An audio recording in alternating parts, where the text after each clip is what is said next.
আসসালামু আলাইকুম। সাথে আছি আমি সাদ্দাম হোসাইন। ভিডিওটিতে আলোচনা করব খুবই জনপ্রিয় যে ভিটামিন ওষুধ যেটা আমাদের মাল্টিপল রোগের চিকিৎসায় ব্যবহার করা হয় এবং এই ওষুধটি বেশ উপকার করে এবং এই জনপ্রিয় ওষুধটির নাম নিউরোবি। নিউরোবি সাধারণত দুটি ফর্মে পাওয়া যায়। একটি হলো ট্যাবলেট এবং অপরটি হলো ইনজেকশন। এবং এই নিউরোবি ওষুধটার যদি একটু জেনেটিক দেখি সেটি হবে ভিটামিন বি1, ভিটামিন বি6 এবং ভিটামিন বি12। এই তিনটি ভিটামিনের কম্বিনেশনে এই নিউরোবি ওষুধটিকে তৈরি করা হয়েছে।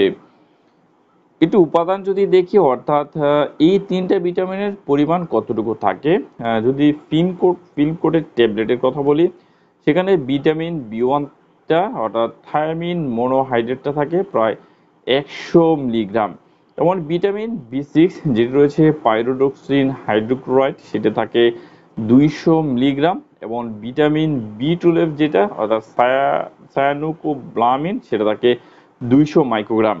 এবং যদি ইনজেকশনে দেখি অর্থাৎ প্রতি অ্যাম্পুলে 3 মিলিলিটার যে ইনজেকশন রয়েছে সেখানে থাকে ভিটামিন বি1 যেটা থায়ামিন মনোহাইড্রেট 100 মিলিগ্রাম, ভিটামিন বি6 যেটা পাইরোডক্সিন হাইড্রোক্লোরাইড থাকে 100 মিলিগ্রাম এবং ভিটামিন বি12 অর্থাৎ সায়ানোকোব্লামিনটা থাকে প্রায় 1000 মাইক্রোগ্রাম বা যেটাকে 1 মিলিগ্রাম বলা হয়। যদি একটু ফার্মাকোলজি দেখি অর্থাৎ ওষুধটি কিভাবে কাজ করে এটাখানে আহ, যদি বলি যে ভিটামিন বি1 যেটা সেটা হচ্ছে যে শর্করা, ফ্যাটি অ্যাসিড এবং অ্যামাইনো যে অ্যাসিড রয়েছে সেটাকে শক্তিতে রূপান্তর করে। এর মধ্যে রয়েছে আমাদের স্নায়বিক যে স্বাস্থ্য রয়েছে, মন ভালো রাখে এবং হৃৎপিণ্ড যেটা হার্টকে শক্তিশালী করে। ভিটামিন বি6 এটা লোহিত রক্ত কণিকা যেটাকে রেড ব্লাড সেল বলে আরবিসি, প্রোটিন এবং নিউরোট্রান্সমিটার যেমন আপনার সেরোটোনিন তৈরি করে এবং এই যে জমাকৃত যে শক্তি রয়েছে সেটাকে মুক্ত করে যে হৃদরোগ, হার্টের রোগ, স্ট্রোক, অবসাদ এবং যে অনিদ্রা রয়েছে সেটাকে দূর করতে সাহায্য করে। ভিটামিন বি12 যেটা সেটা কোষের প্রতিলিপি এবং লোহিত রক্তকণিকা অর্থাৎ আরবিসি তৈরির জন্য খুব দরকার এবং যেটা রক্ত শূন্যতা রয়েছে, এনিমিয়া, অবসাদ, স্নায়ুর যে ব্যথা রয়েছে, অসারতা রয়েছে, রক্ত জমাট বাঁধার যে সমস্যা এবং হৃদরোগের যে জনিত যে ঝুঁকি রয়েছে সেই ঝুঁকিটাকে কিন্তু কমাতে পারে। এই যে নীল ওষুধের যে মূল উপাদান রয়েছে সেটা মুখে খাওয়ার পর সেটা ভালোভাবে পাকস্থলীর মধ্যে শোষিত হয়ে থাকে। এটির বেশিরভাগই টিস্যুতে পরিবাহিত হয় এবং বুকের দুধের কিন্তু এটাকে পাওয়া যায়। কোষের ভিতরে কি থায়ামিন ডাইফসফেট হিসাবে থাকে যাদের ভিতরের লক্ষণীয় মাত্রা সঞ্চিত থাকে না এবং অতিরিক্ত পরিমাণ যে থায়ামিন রয়েছে সেটা মূত্রের মাধ্যমে অপরিহিত অবস্থায় যে মেটাবলাইট হিসাবে এটাকে বের হয়ে যায়। এক বিষয় যদি দেখি পাইরোডক্সিন, এটার পাইরোডক্সিনটা কি হয় পাইরোডক্সাল এবং পাইরিডক্সামিন মুখে খাওয়ার পর পরিপাকতন্ত্রে থেকে এটা ভালোভাবে শোষণ হয় এবং সক্রিয়ভাবে পাইরোডক্সাল ফসফেট এবং পাইরোডক্সামিন ফসফেটে এটাকে রূপান্তরিত করে।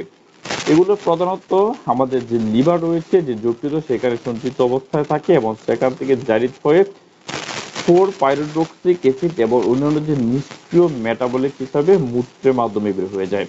ওষুধের মাত্রা যত বাড়ানো হয় সেটা অপরিবর্তিত অবস্থায় মূত্রের মাধ্যমে বের হয়ে যাওয়ার পরিমাণটা তত বেশি বৃদ্ধি পায়। এখন যদি দেখি সাধারণত এই নিউরিক ওষুধটা আমরা কি কি কাজে খেতে পারি, যেমন ভিটামিন বি1, বি6, বি12। এই ট্যাবলেটটা নির্দেশিত যেখানে ভিটামিনের ঘাটতি রয়েছে। তাছাড়া ট্যাবলেট নিম্নলিখিত কিছু চিকিৎসায় ব্যবহার করা হয়। প্রথমে যেটা হলো যদি ভিটামিনের কোনো প্রকার ঘাটতি থাকে সেখানে এটাকে দেওয়া যাবে এবং কিছু রোগে যাদের ডায়াবেটিস রয়েছে তাদেরকে এটা দিতে হবে। অর্থাৎ ডায়াবেটিসের অনেকের ক্ষেত্রে এটাকে যে ইনসুলিন যে রেজিস্ট্যান্ট রয়েছে সেই ইনসুলিন রেজিস্ট্যান্টটাকে কমায়। এবং আরেকটি বিষয় হলো যারা মেটফর্মিন মুখে গ্রহণ করেন তাদের কিন্তু যে ভিটামিন বি12 এর অ্যাবজর্বেশনটা কমে যায়, সেই ক্ষেত্রে কিন্তু ভিটামিন বি12টা দেওয়ার জন্য কিন্তু আপনারা এই নিউরিক ওষুধটাকে দিতে পারেন।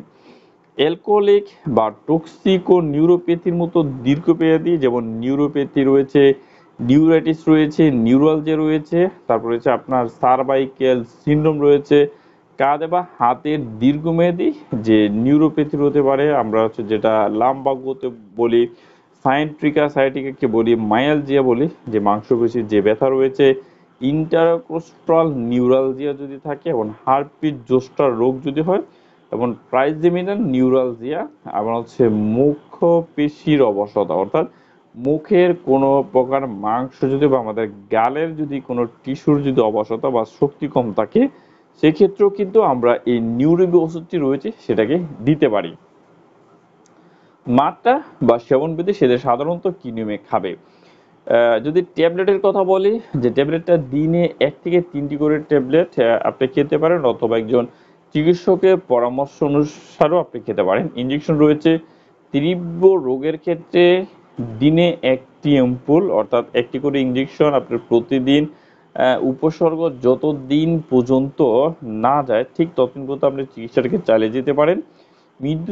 মৃদু রোগের ক্ষেত্রে 1টি ইনজেকশন সপ্তাহে 2 থেকে 3 বার অথবা চিকিৎসকের পরামর্শ অনুযায়ী দিতে পারেন।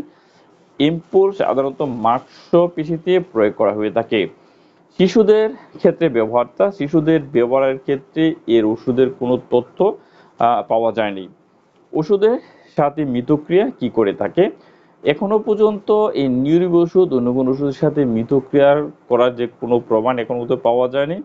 প্রতি নির্দেশনা বা কন্ট্রাইন্ডিকেশন, যেসব রোগী লিবুডোপা গ্রহণ করে এবং যাদের ওষুধের কোনো উপাদানের প্রতি অতি সংবেদনশীলতা, তাদের ক্ষেত্রে এটাকে ব্যবহার করা যাবে না। অর্থাৎ লিবোডোপা ওষুধ যারা খাচ্ছেন এবং যদি নিউরোবি ওষুধের প্রতি কারো যদি হাইপার সেন্সিটিভ রিয়েকশন থাকে, অর্থাৎ অ্যালার্জিক রিয়েকশন থাকে, সেক্ষেত্রে খাওয়া যাবে না এটাকে।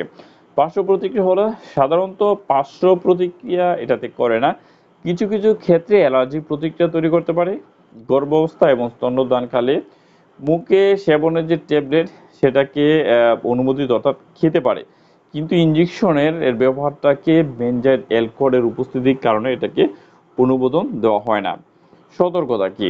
সতর্কতা বলছে যাদের স্পাইনাল কর্ডের ক্ষয় রয়েছে, ডিজেনারেশন রয়েছে স্পাইনাল কর্ডের, এমন রোগীদের ক্ষেত্রে সায়ানোকোব্লামিন ব্যবহার করাটা উচিত নয়।